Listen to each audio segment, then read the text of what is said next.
I'm Nick Brooks, a California attorney, and today we're asking why Nick Reiner, star lawyer, also a California attorney, suddenly walked away from a double murder case.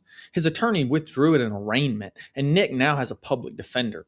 We'll break down when criminal defense lawyers can walk away and what that means for Reiner's case. Nick Reiner is charged in Los Angeles with murdering his parents, director Rob Reiner and photographer Michelle Singer Reiner, facing potential life in prison. At his January 7th arraignment, instead of entering a plea, his attorney abruptly moved to withdraw and the hearing was continued. Alan Jackson, not the country singer, but Nick Reiner's former attorney, had appeared at Nick's first court appearance and is a high-profile criminal defense lawyer, so most observers assumed he'd stay on. Instead, after a chambers meeting with the judge, he told the court that he had no choice but to withdraw and declined to explain details. The main legal hinge here is attorney withdrawal in a criminal case, when a lawyer is allowed or required to step aside.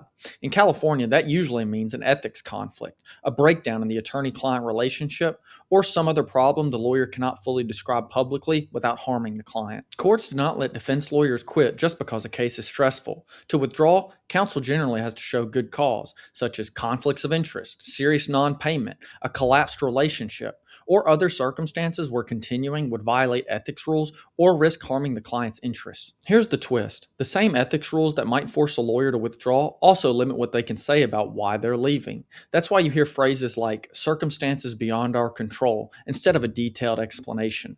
The duty of confidentiality survives even when the representation ends. In Nick's case, Jackson stressed that Reiner is not guilty of murder under California law and blamed circumstances beyond both his and Nick's control.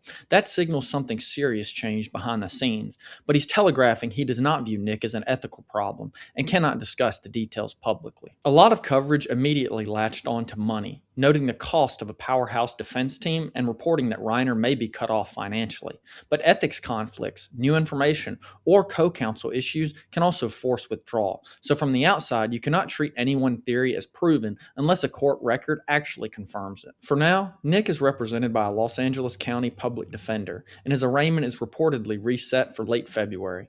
Public defenders handle homicide cases every day, but swapping counsel midstream in a high-profile double murder case can slow strategy, complicate trust, and fuel public speculation about how stable the defense team really is. If you found this video helpful, please hit like so more people see it. Before you go, tell me in the comments, do you think this withdrawal was mostly about money, ethics, or a PR move?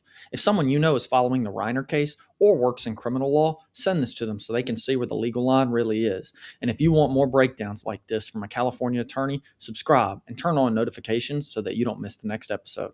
Thank you very much.